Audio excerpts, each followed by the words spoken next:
Good afternoon. My name is Paul Sevilla, librarian here at Civic Center Library, and happy Filipino American Heritage Month. Before I introduce our honored speaker, I would like to ask if you could please silence your cell phones or put them on vibrate. And also please save your questions until after our speaker's presentation. I would like to thank the Friends of the Livermore Library for their generous support of our Authors and Arts series. I would also like to thank Town Center Books of Pleasanton for being here today to sell copies of Bittermelons and Mimosas. And so support our Filipino American author, support our local community bookstore, and buy a copy of this book. You can pay with cash, check, or credit card. It's a great read, and Nieves will be happy to autograph your copy later on. So as a Filipino American, it is truly an honor for me to introduce our guest this afternoon. Nieves is the letter N of the word Eden in Eden Canyon Vineyards, said to be the first Filipino American owned and operated estate winery in the United States, producing award-winning vintages in the Paso Robles area. The other letters in Eden are the initials of her husband, Danny, and their two daughters named Edna and Elaine. Nieves worked for 14 years at Cal Poly San Luis Obispo, where she was the advisor of the Filipino Cultural Exchange that sponsored student and faculty exchanges between the US and the Philippines. In recognition of her philanthropy, she received the Outstanding Woman Staff of the Year Award from Cal Poly in 2003. In addition to her memoir, Nieves recently wrote a children's book titled Taguan with Eden, published by Author House. Another children's book by Nieves is coming out in December, titled Strange Creatures on a Moonlit Night, also published by Author House. And before I begin, I would like to read what it says on the back of the book. And this is from author Becky White, who wrote Double Luck, and the book Betsy Ross. And this is what it says. Nieves Villamin's book is an indispensable reference for anyone interested in Philippine history, customs, and superstitions. As a child in the Philippines, Nieves' life was a challenge. Backbreaking fieldwork, a father who often wasn't there, and dirt-poor living conditions. Yet, this little girl found things to be thankful for, such as the singing of the workers while they toiled under a blistering sun. Her childlike sense of hope will inspire young readers and make them grateful for living conditions in America. Full of historical data, the memoir also describes in detail a sort of magical thinking that ruled the Philippine people. Plus, it celebrates food, traditions, and rituals that will interest all. How she and her young husband escaped to America and found a land of opportunity will amuse, impress, and inspire all age readers. I enjoyed reading this memoir. In fact, I read it 3 times. You are sure to enjoy it too. That's from Becky White. And now, please join me in welcoming Nieves Villamin.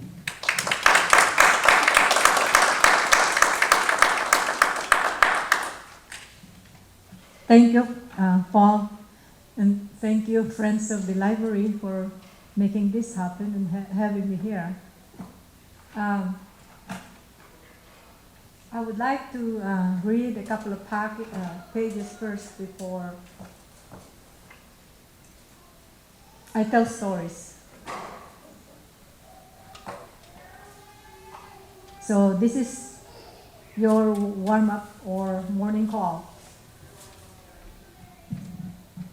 The three of us sat in the back seat of the taxi, no one saying a word.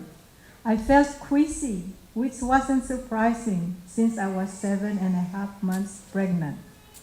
There was also some anxiety about the 16-hour plane flight that lay ahead, my first such trip. Mostly though, I felt uneasy because at that moment everything seemed overwhelming. I still could not believe what we were doing or where we were going, no matter how many times Danny tried to reassure me.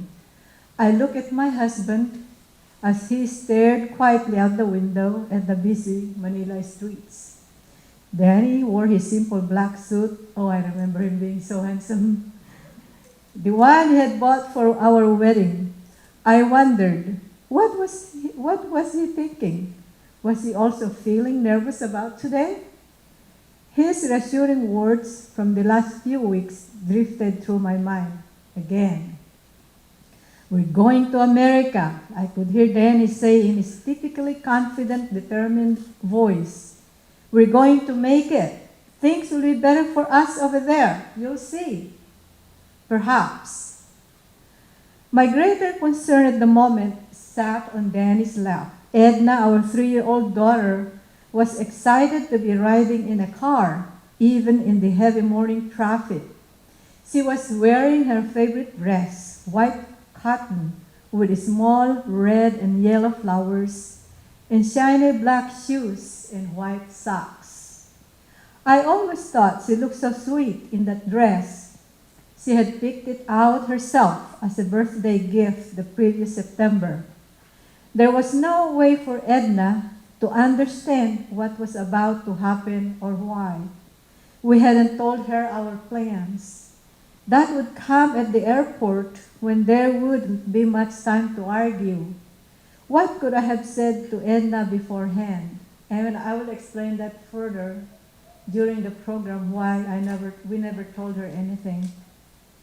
The thought of abandoning our homeland to pursue new lives in America and unknown territory sent chills up and down my spine, keeping me awake at night. We had no savings, just a little available money. Danny carried only $75 in his wallet, money we had borrowed for the trip.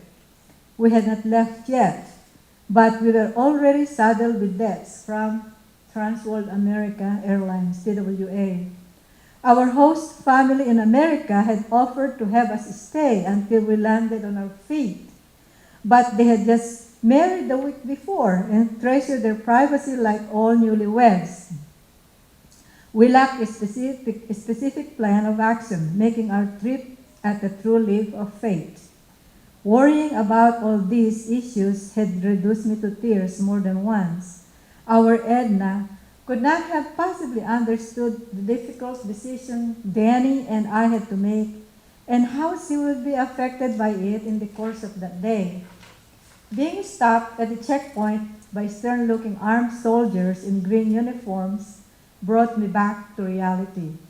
Our burning desire to escape from the poverty ravaging our country intensified when a global oil embargo crisis had hit the Philippines in the early 1970s. The nation's economy was affected tremendously. Prices of prime commodities zoomed. There was massive unemployment. The Philippine peso depreciated. Governmental graft and corruption were rampant, with the worst offenders being President Ferdinand Marcos and his wife Imelda, who used national funds for personal luxuries. The gap between the rich and the poor widened. Crime spread across the country. Law and order was an empty phrase. Matters only grew worse when the Filipino Muslims in the South tried to secede and the military wing of the Communist Party gained strength. President Marcos had declared martial law in September 1972. Filipino troops were called in to assist local police in keeping the peace. Residents holding visas either had to leave the country forthwith or risk having their papers revoked. The political climate became too unstable to predict. As the war in Vietnam was coming to an end, we feared that the Philippines would be next. We wanted to be safe. We wanted our freedom. It was now or never. We had to get on that plane. The soldiers waved us through. Now, nothing stood in the way except our own hesitation. The date was Friday, October 13, 1972. I was 7.5 months pregnant and was 27 years old. Thank you all for coming. My name is Nieves Villamin. My husband and I, Danny, live in Creston, San Luis Obispo County. We farm a 10-acre vineyard and operate a small family-owned winery. Every one of us, at a certain point of our lives, or when we were younger, made decisions that we thought at the time would be for the best. It's just like me when we decided to go to the United States, leaving our 3-year-old daughter behind without even telling her where we're going beforehand, and without any money in our pockets, because martial law has just been declared. We thought at the time that that is the best decision for us. We are going to America, the land of opportunity, which had proven to be, for all people who work hard and just, work hard. It is a land of opportunity.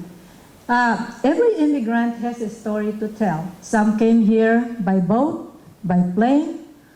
Some came here legal, illegal. And some came here just because they want to be here.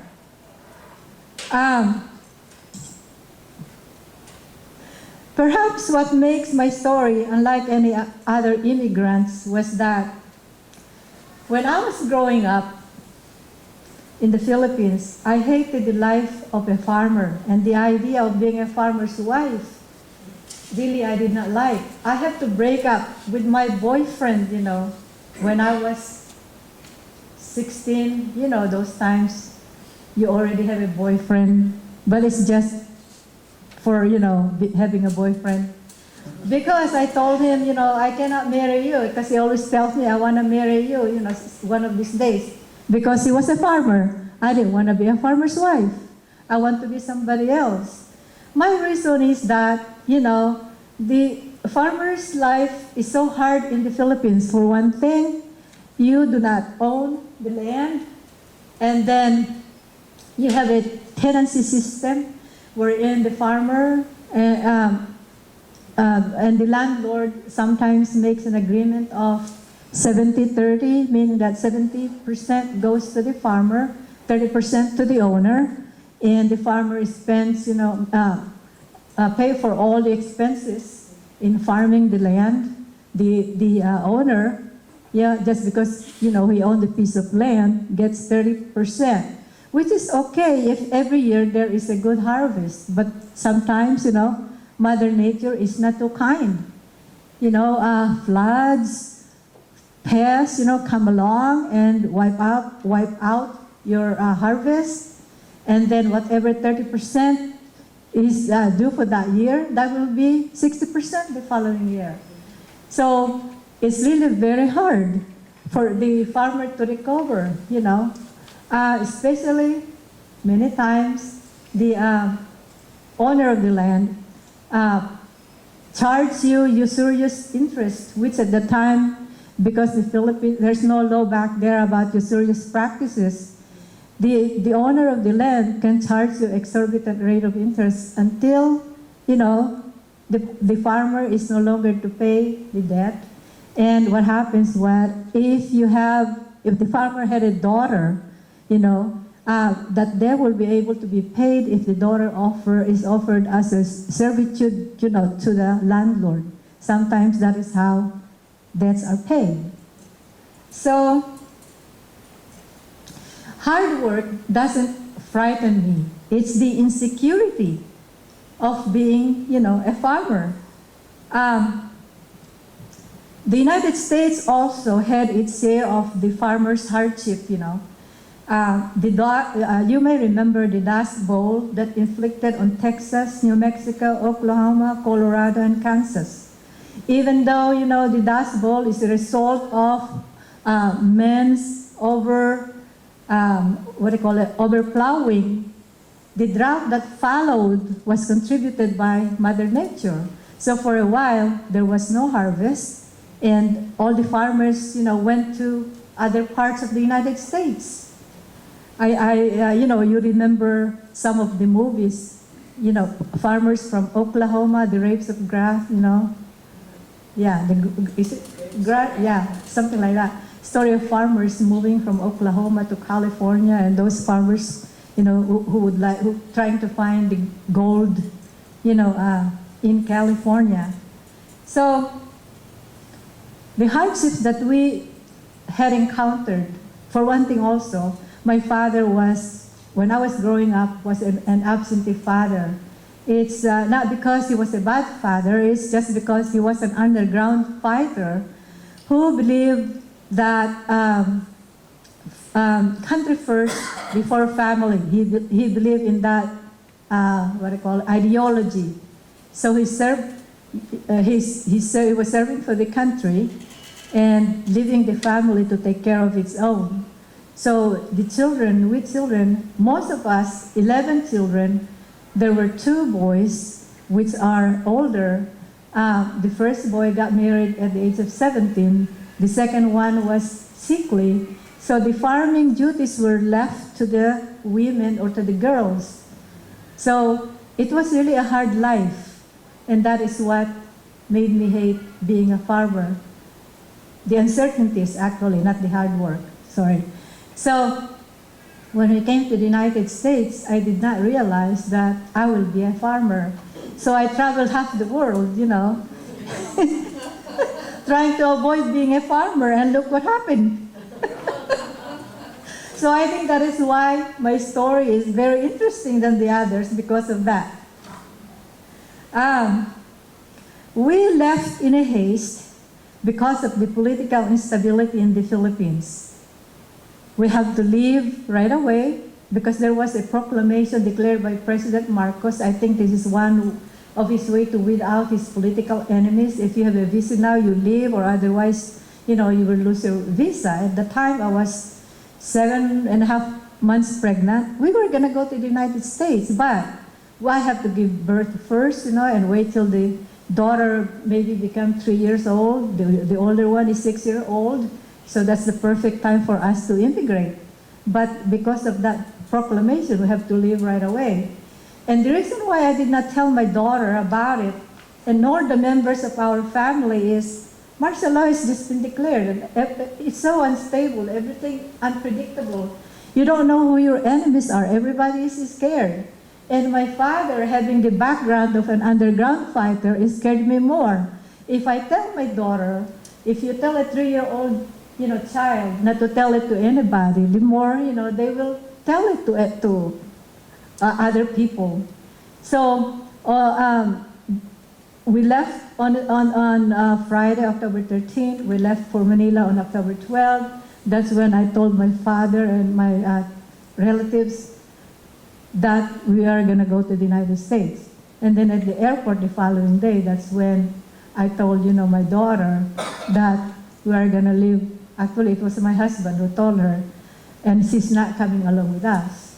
And if I were to do it all over again, I would never do that again. Although we were able to get her after a year, during the time, everything was so uncertain. You don't know if you will ever see, the people that you left behind because of martial law. So anyway, I will start from here. Stop here, and maybe I'll, entertain questions from you before I go on to the next page of the book that I would like to read. Do you have any questions? Yes? Yeah, as an immigrant coming over, did you have any knowledge of English, or did you struggle with not knowing the language when you showed up? I was lucky in that area because when the Americans came to the Philippines, the second time. The first time was before we gained our independence. The second time, after the Spaniards left, after we won the war against the Japanese, they changed the curriculum and used English as a medium of instruction. So I was lucky in that way. I learned it from school. Although I still think, in Tagalog, like now I'm thinking in Tagalog and translate it into English. So sometimes if there is a little gap there, you have to excuse me because I'm still thinking in Tagalog. Yeah, I didn't have any problem when we came here, with the language. Yes. Was there any trouble, you had a family host here, but was there any trouble in terms of, on the American side, coming to America? Being accepted as an immigrant to America, like there is today? Host meaning the people who host us for a couple of weeks or something? You had a host family, was that sufficient enough for you to become an immigrant to the United States? Is that all you needed, just a host family? Or was there any governmental restrictions coming in? No. During the time, the governmental restrictions come in like if you do not qualify according to their list. So if you qualify to have are qualified to have a visa and you're already here in the United States, the first thing is it helps that you have a host family and then you find a job. The next Monday, we came here on a Friday, and my husband on Saturday started walking on East 14th. Business for business. He was knocking on doors trying to find a job, and he found one on a Tuesday. I was 7.5 months pregnant, so he has to accept whatever job he can find. And in the Philippines, he was a telephone technician. He worked in Vietnam as a telephone technician also with an American satellite company. But here in the United States, he cannot pick the job that, he has to have a job right away. And working at a furniture company, that's the first job he had. And that's what he's doing, until now. Part of his hobby being a vintner. So you said that you left your daughter, and then who did she stay with? Where did she stay with? She stayed with, we have families. I was the first in the family who was able to immigrate to the United States, to any other country. So yeah, we left her with our sisters, and she wasn't left with strangers, but just the thought of leaving her daughter, during those times, is really very, very hard, very emotionally draining. But you have to do what you have to do, and sometimes there are times when she asked me why we did it. I just have to tell her. We did what we thought was best. We were thinking about the future.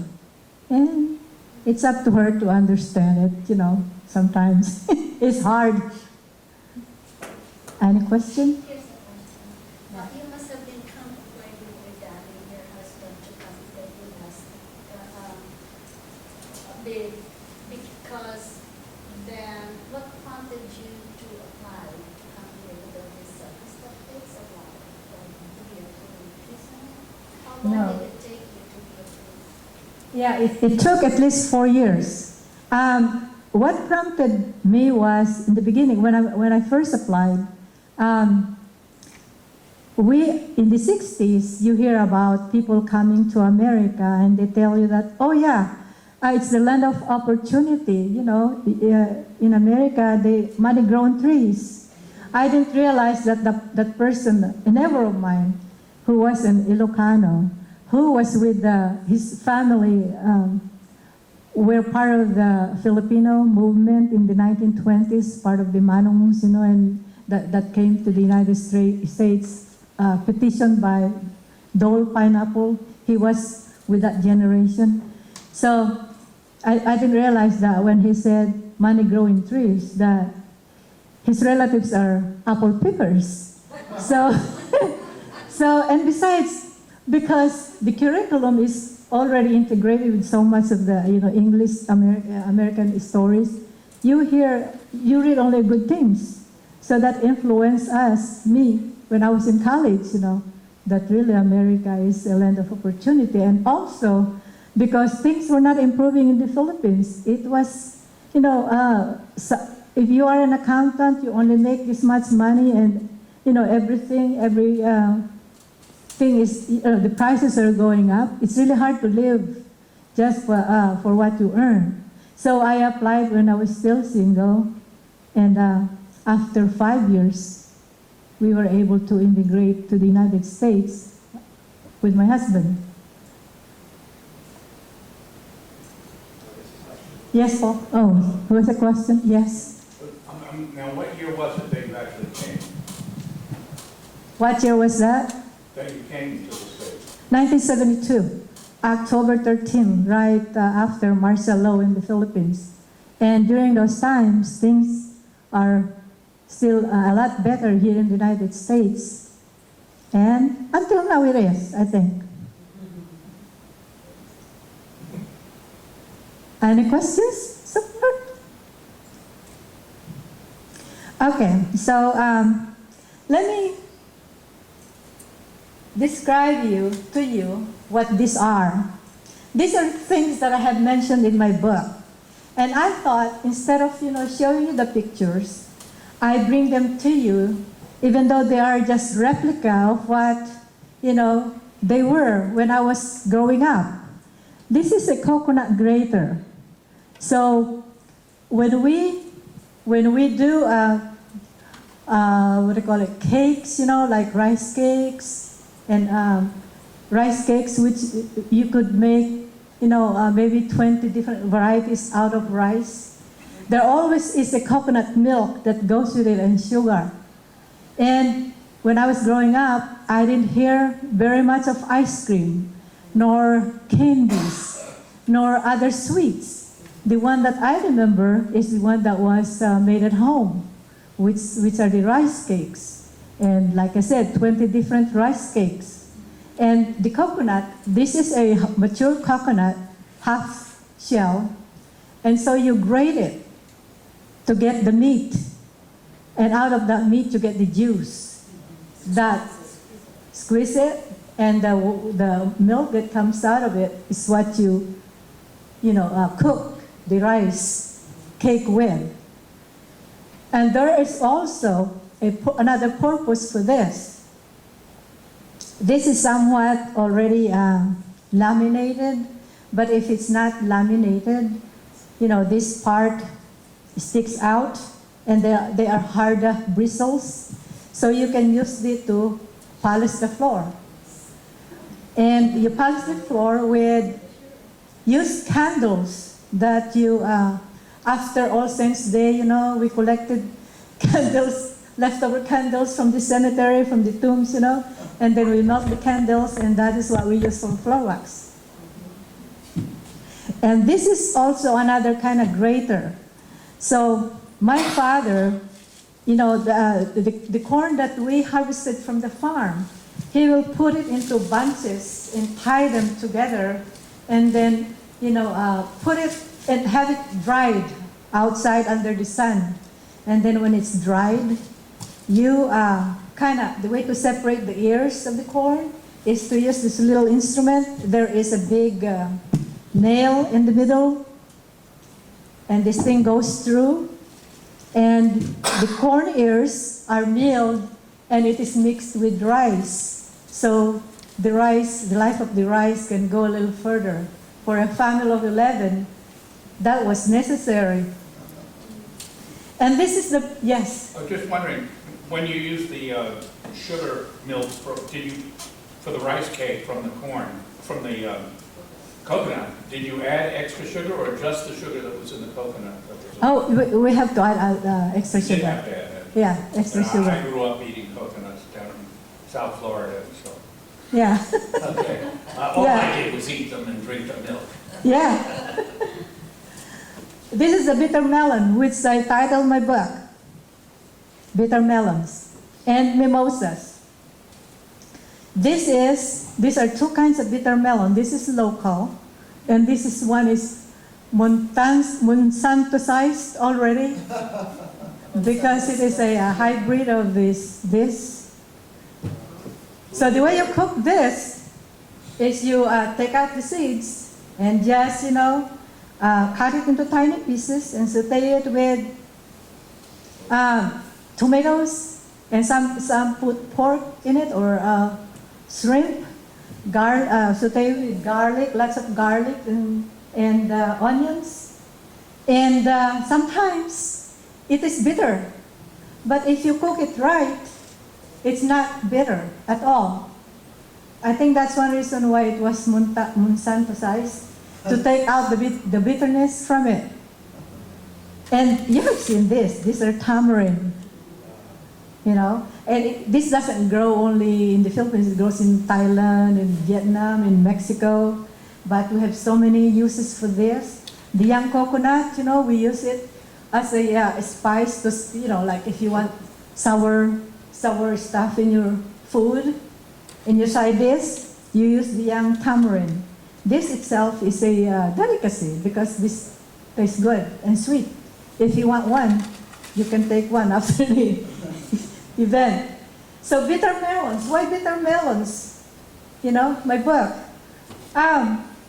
Because my childhood was happy, because I have a lot of family and friends around me all the time.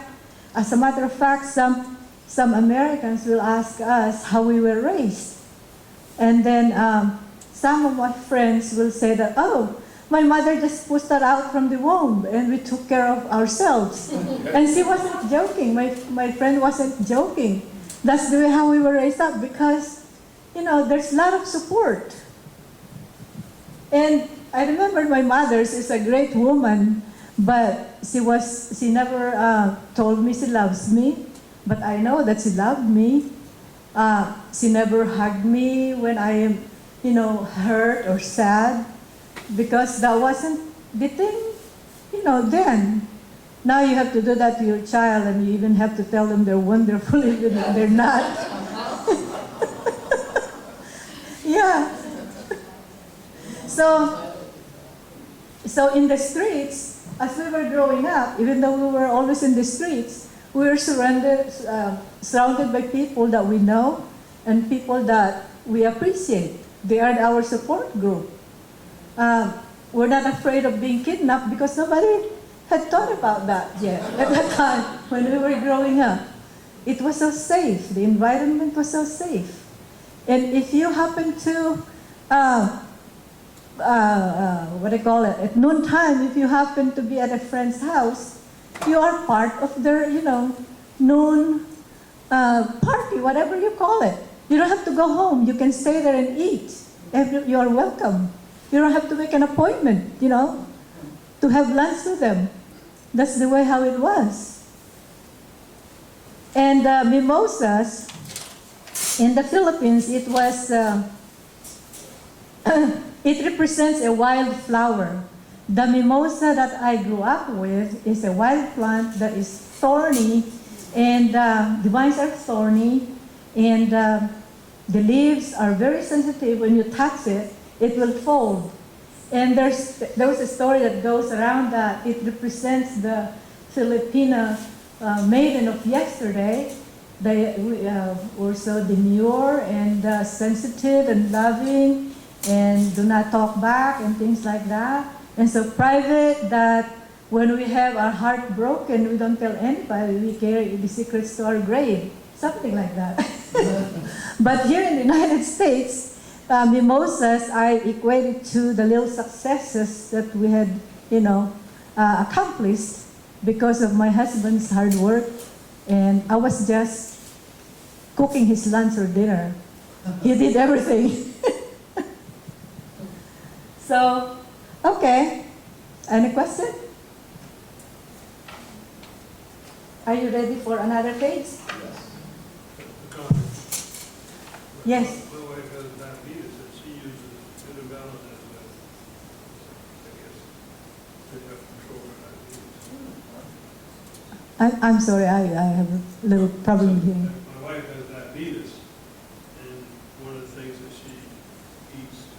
It's bitter melon? Yeah.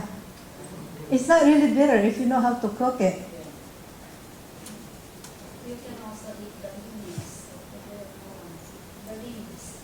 The leaves, yeah. And it's also medicinal. They said it's a cure for diabetes.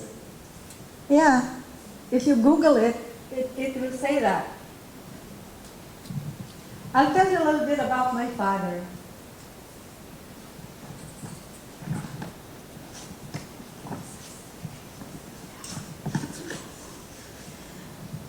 I told you about how he was an absentee father. When I was growing up, he was an underground fighter. His ideology was country first before family. And because of that ideology, the family suffered.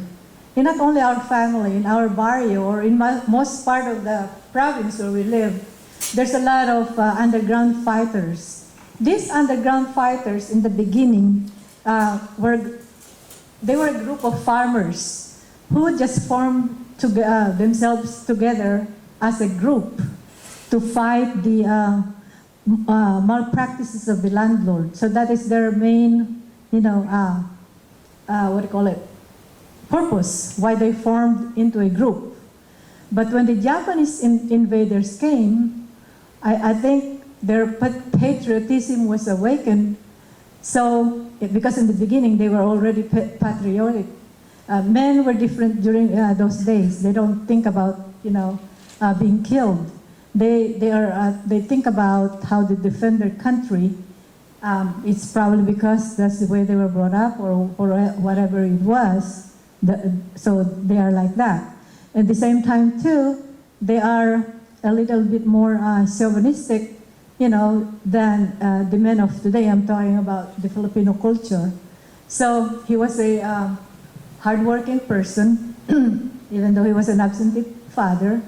He knew a lot of things.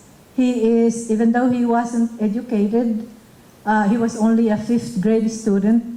When there was a shortage of Filipino teachers in the Philippines, in 1933, during that period, the first time that the American forces came, he was, able to teach, the elementary school as a substitute teacher.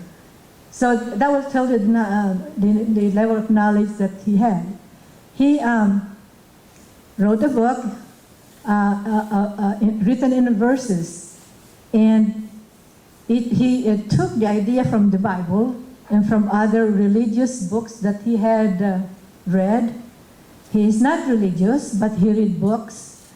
And he's not religious, but he believed in Catholic practices. Like in the Philippines, it is very common to have a child have an initial baptism, before they are baptized in church. We call it pagbubuhos. So the main purpose is if the child, dies before they get baptized in church, they will be accepted in heaven because there was the initial baptism. And he was the one in the barrio that performs that, and he's not religious.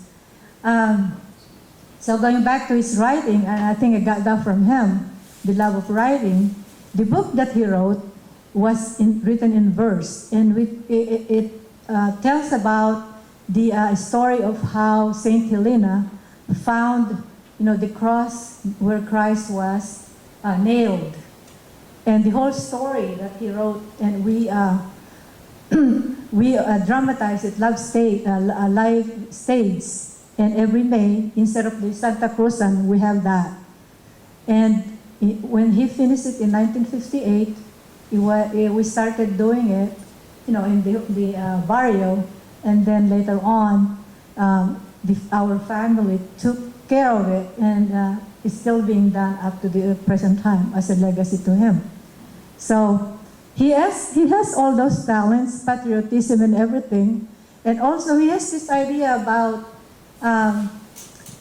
There was a time when one of the main reasons why the Huk Balahaps, they are called the Huk Balahaps, the underground fighters, why they were not liked by the United States. because they were fighting for equal pay for equal work. They're referring to the landlords, equal share in the land. And the United States government thought of that as being them spreading, socialism, the doctrine, communism, something like that.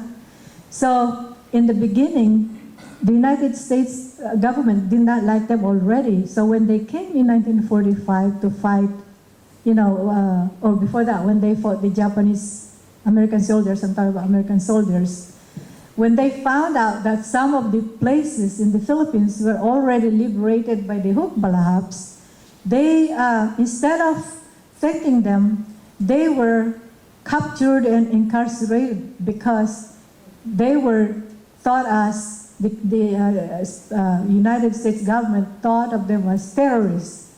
And during that time, communism is widely spreading in Southeast Asia. So they have this, tunnel vision of the freedom fighters as terrorists or communists. So in spite of that, so after that, during peacetime, in recognition of their efforts, I think President Aquino tried to recognize them by telling them, okay, you can go ahead and apply for a pension, as a payment for your service or in recognition of your services, before. Because the freedom fighters that were organized by the U.S. soldiers were recognized by the United States government, and they are considered American citizens. The Hukbalahaps were not. So that is one of their beef, They were angry about that.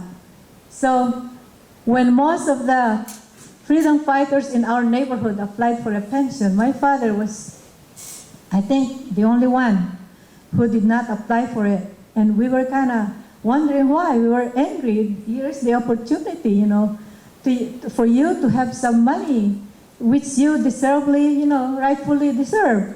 But he said, well, I don't want to be paid, because I think it's my duty to fight for my country, and I should not be paid for it. So that's the kind of thinking that he has. With all the good qualities that he have, the only thing, and this is the most thing that bothered me, but I could not fault him. Later on, I told myself I could not fault him because he was only human. And also, it was accepted by society, and that is one reason also why I wrote down my memoir, because I could not understand how or why a man whose children were, most of them are accomplished, and they have achieved something, and here's a man who decided to make my mother cry because, he fell in love with another woman. And we could not accept that. But when I grew older, I think I realized why he did that. He also had his physical needs, My mother was getting older. And men, believe it or not, they don't get older. They just get better, I'm sorry. Don't you think so? Yeah. Okay, that was the part I was gonna read. I just told you this story. So, and that's really, I did not understand in the beginning. I was so hurt by that because, everybody in the barrio was telling him how wonderful a parent he is because, his children are all hardworking and was able to make a name for themselves. And why are you doing that? It's because. Okay. Did you have any question? Okay. So I'm going to read the next chapter.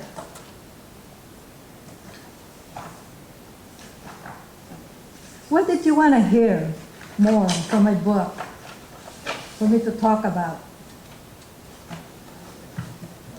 We had not read it. I'm sorry? We're going to read it. We have not had the opportunity yet. So I can,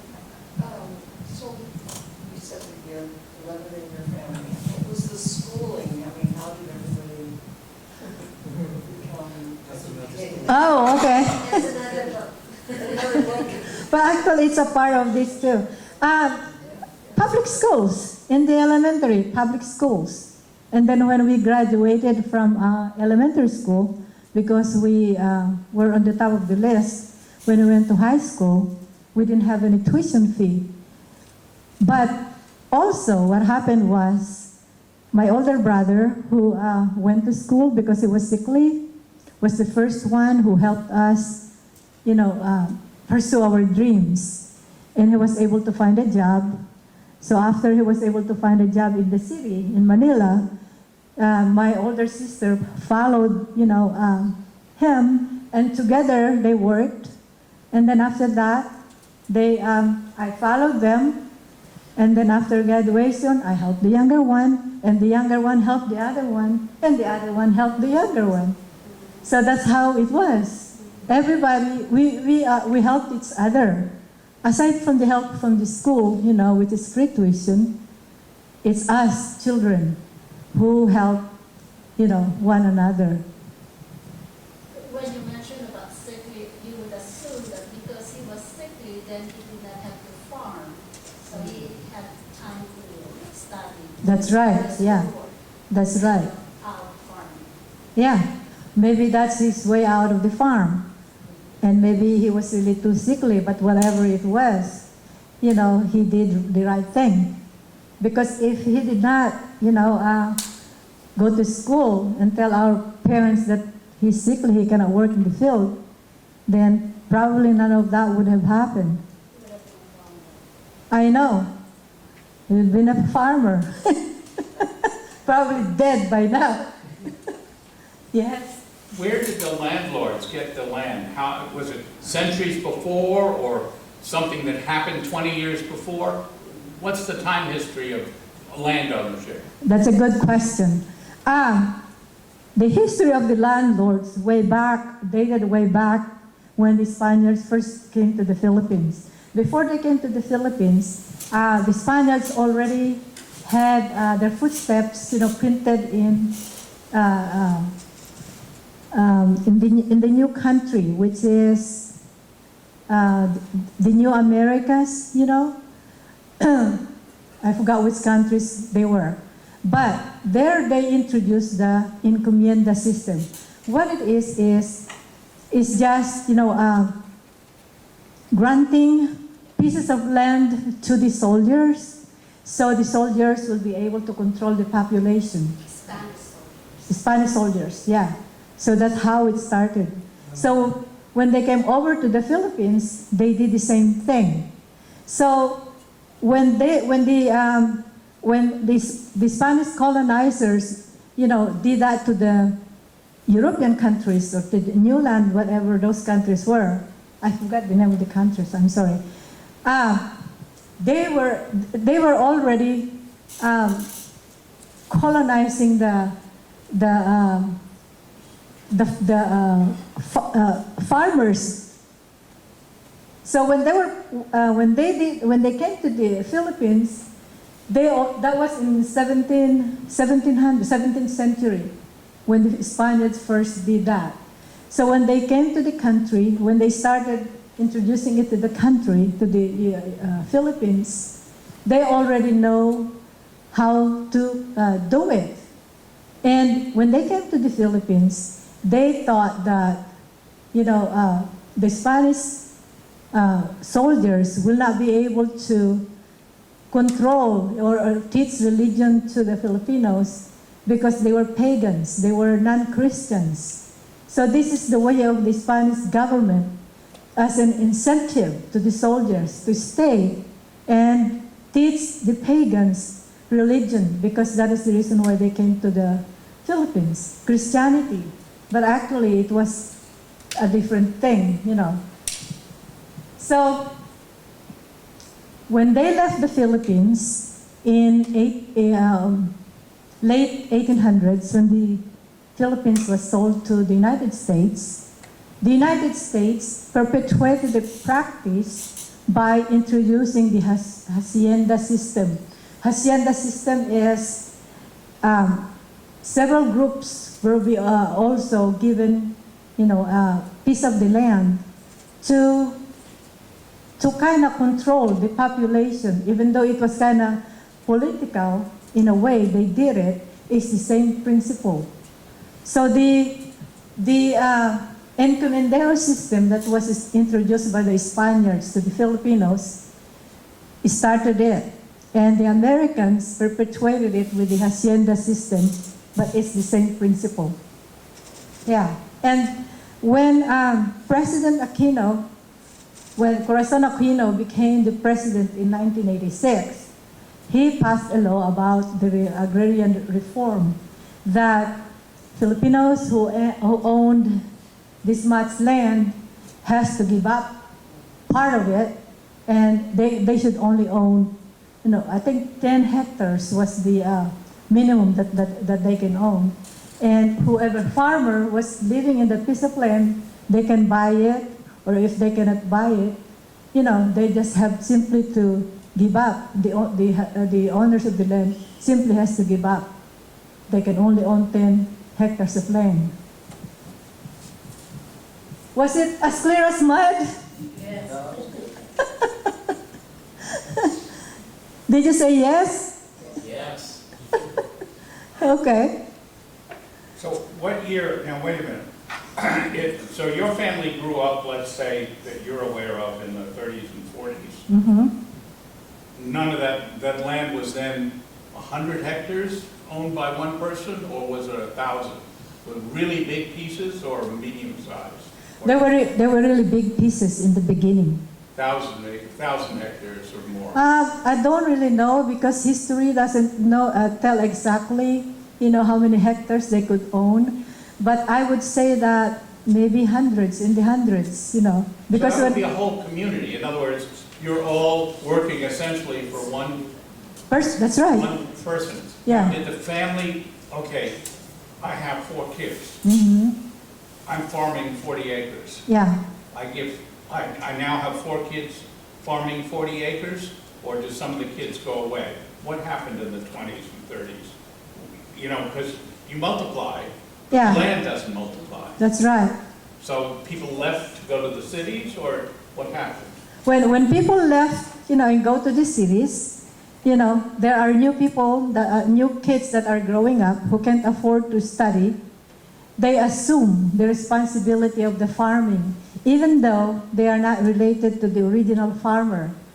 And so sometimes there is a problem there.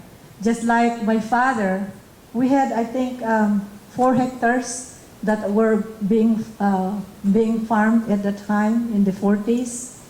So when us children left, there is one of us that stayed, and her children operated the piece of land, the 4 hectares, and they were able to manipulate my father to put the title of the lease, only it's a lease, being leased, the tenancy agreement in their name. Now, you cannot sell that piece, you can sell the, that piece of land even though it's being leased, you can sell the rights. So they will be able to sell it within ₱1 million, even just the right, because that's how expensive, it has become. But now who owns the land? The same guy? The same 50 years owner ago? from 50, 70, 100 years ago. The So there's tenancy, been no reform on that level? there, No? there probably was. Maybe originally that piece of land, the ownership was 100 hectares. Yeah, and then it probably was, divided and into parcels. Yeah. So when most of us left, there's one sister who was left behind, and she had 9 children at the time, and she was able to do something that we didn't know. So, behind our backs. So that's okay. We are not farmers. Thank God, she can have it. But it still is a bone of contention, among us. Yeah.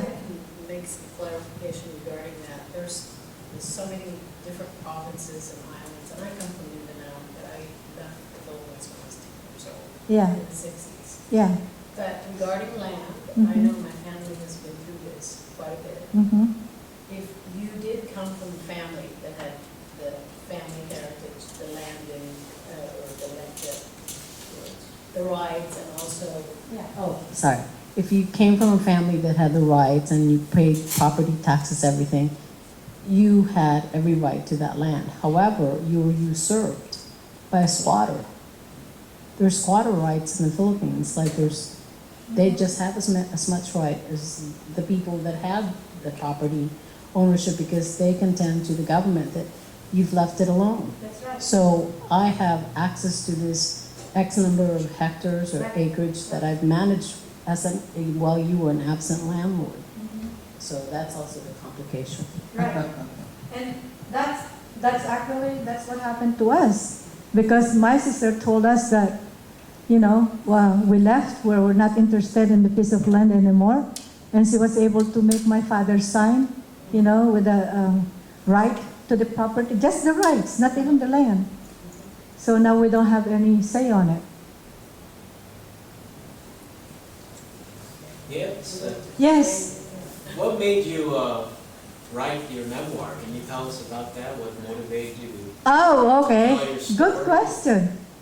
When I became the advisor of the Filipino Cultural Exchange, this is a student, Filipino American Student Club at Cal Poly. The students were first generation, the first one that the parents immigrated and they were the first one that was, so they were first generation. So their parents were my age. So they will come to me and tell me about their problems. Why is it that my parents, tells me what to do? My parents want me to become an engineer and I have been trying to finish this course. I'm here 7 years already. I cannot finish it because there are 2 subjects that I could not pass. But my Lola wants me to be an engineer. The same thing with, a few others. It's the same problem. So I try to explain to them why their parents' way of thinking is like that, And also I explain to them about costumes and traditions. And this is the big thing, which I am also guilty of. When we came to the United States, we had just one purpose. What is it? To get a job, because we came here to make our lives better. So in the process, we